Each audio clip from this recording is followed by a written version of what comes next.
अभी जो आंदोलन चल रहे हैं उसको लेकर कुछ सवाल जो मन में आते हैं कि पिछला 2 साल पहले जो सारा आंदोलन चला था उसमें भी बहुत क्रूरता और सारे अन्याय हमने देखे किसानों पर होते हुए। कई किसानों की वहां पर मोर्चे पर मौत हुई।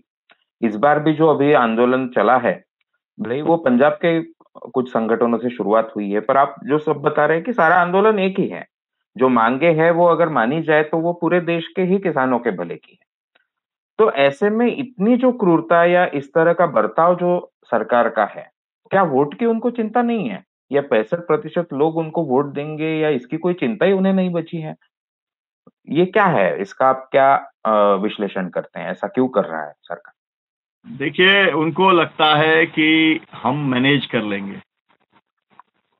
उन्हें लगता है कि हम धर्म की अफ़ीम चटा करके हम जो है लोगों का वोट ले लेंगे, हम जाति चला करके लोगों का वोट ले लेंगे, हम अपनी पार्टी की चमक दिखा करके, पैसा बाँट करके, ईवीएम का दुरुपयोग करके हम वोट लेने का काम कर लेंगे। क्योंकि अगर आपने एकदम ठीक कहा, अगर आप लोकतंत्र में भरोसा रखते हैं और आपको चुनाव में जाना है, तो फिर आप अभी जो बजट लेके आया, आप सोचिए किसानों की, मज़दूरों की जितनी योजनाएँ थी, उस सब में कटौती कर दी। तो कौन-सी ऐसी सरकार होगी जो बजट के समय ही जो है जितनी वेलफेयर स्कीम्स हैं, उसके अंदर कटौती कर दे, है ना? क्यों कर दिया? ₹100 में से ₹40 ब्याज जा रहा है। आईएमएफ ने कहा कि भैया और उधारी तब मिलेगी जब ये सब कुछ करोगे। कर दिया, है ना? वोट का मैनेजमेंट उनका अलग है, तो वो ध्रुवीकरण से वोट लेंगे, वो अलग तरीके से वोट लेते हैं, तो उनको लगता है कि क्या फ़र्क पड़ने वाला है। किसान को अभी जो है जिस तरीके से उसकी हत्या हुई है नौजवान की, अब तो कुल मिला कर के कह रहे हैं कि भई अब 7 से ज़्यादा किसानों की अभी तक मौत हो चुकी है और जो है इसको तो अभी तक लाश तो उनकी शरण जी की अभी जलाई ही नहीं है, क्योंकि जब तक 302 का मुकदमा दर्ज नहीं होगा, तब तक जो है जलाने के लिए तैयार नहीं है। और यहाँ पे पुलिस भी कह रही है कि ये हमारे भी बहुत सारे लोग जो हैं उनकी मौत हो गई है ना? तो ये सब जो बातें हैं, इन बातों के को लेकर के हमको जो है गंभीरता से सोचना चाहिए कि ये जो सरकार है, ये किसान विरोधी सरकार है, किसान की ये दमनकारी सरकार है। अगर ये मांगे नहीं मानी और जो जैसे चल रहा है वैसे ही चलता रहा, तो आपने एक एंगल ये बोला था कि 3 कानून जिस कारण लाए गए थे कि किसान लोग फिर ये खेती किसानी से कम होते जाए और वो सारी जमीनें बड़े-बड़े उद्योगपति खरीद ले और उससे वो जो पूरा भारत देश का अन्न है उस पे भी उनका एक नियंत्रण आ जाए।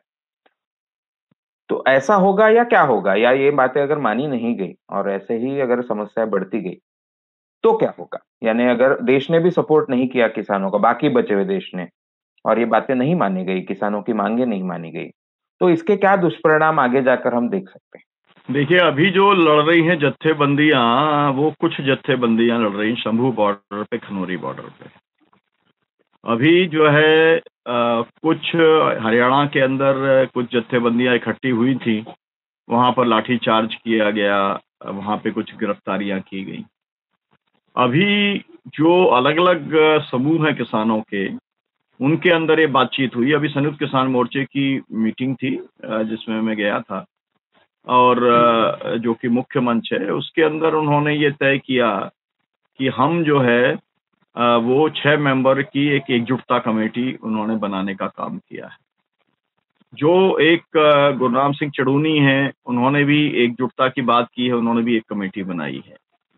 जो लोग शंभू बॉर्डर पे, खनौरी बॉर्डर पर हैं, वो लोग भी एकजुटता की बात वो कह रहे हैं कि भई सबको बॉर्डर पे आना चाहिए। बातचीत चल रही है, किसी स्तर के ऊपर अभी हम लोगों ने तो अपना घोषणा कर दी है। हम लोगों ने कल जो है पूरे देश के अंदर अमित शाह का, मनोहर लाल खट्टर का और वहाँ के गृह मंत्री का पुतला दहन करने का काम किया, काला दिवस मनाया। 16 तारीख को डब्ल्यूटीओ का पुतला दहन करने का काम हम लोग पूरे देश में करेंगे इस 26 तारीख को। और इसके बाद में 14 मार्च को हम लोग जो है वो दिल्ली के अंदर रामलीला ग्राउंड में हम किसान महापंचायत हम करने वाले हैं।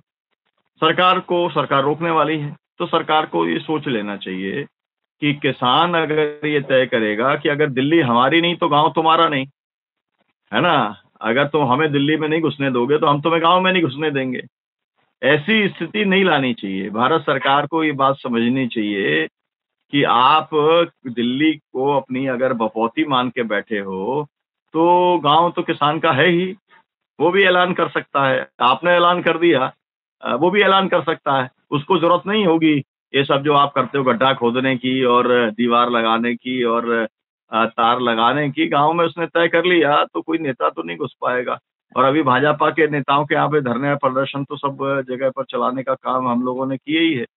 तो सरकार के लिए बहुत गंभीर चेतावनी है कि उसको ये समझ लेना चाहिए कि वो किसानों से जो है एक सीमा तक जाकर के एक सहनशक्ति होती है, अगर वो सहनशक्ति खत्म हो गई, तो लेने के देने पड़ सकते हैं।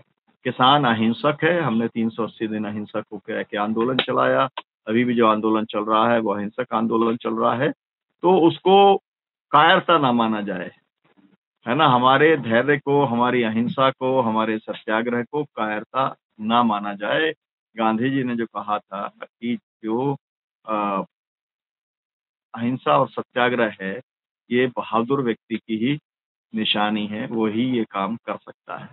कायर लोग तो हिंसा करते हैं। अरे भई आप बताने को तैयार नहीं हो, ये जो नौजवान को गोली लगी वो मारी किसने? ऑर्डर किसने दिया था? गोली चालन का एक ऑर्डर होता है। बाकायदा आपको पहले जो है अनाउंस करना पड़ता है, धारा 144 लगानी पड़ती है, आँसू गैस छोड़नी पड़ती है, फिर उसके बाद में हवा फायर करने पड़ते हैं, फिर डायरेक्ट फायर करते हो तो आप पैर के नीचे आपको करना पड़ता है। इसका पूरा प्रोसीजर सेट है। तो ये सब कहाँ हुआ? अभी तक तो हरियाणा सरकार बता ही नहीं रही है कि भई आदेश किसने दिया और किसने गोली चलाई और इसीलिए जो है अभी तक जो लाश को है ना, शहीद की लाश को जलाने का काम नहीं हुआ है ना? सरकार नहीं नहीं अगर मानेगी 302 का अगर मुकदमा दर्ज नहीं करेगी तो लाश नहीं जलेगी।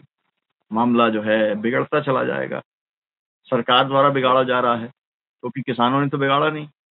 किसानों ने तो अपने किसान की हत्या की नहीं, पुलिस ने हत्या की है और खट्टर जो है उनकी सरकार ने कराई है, उन्होंने रोका हुआ है। किसान ज़िद नहीं कर रहा है, सरकार ज़िद कर रही है।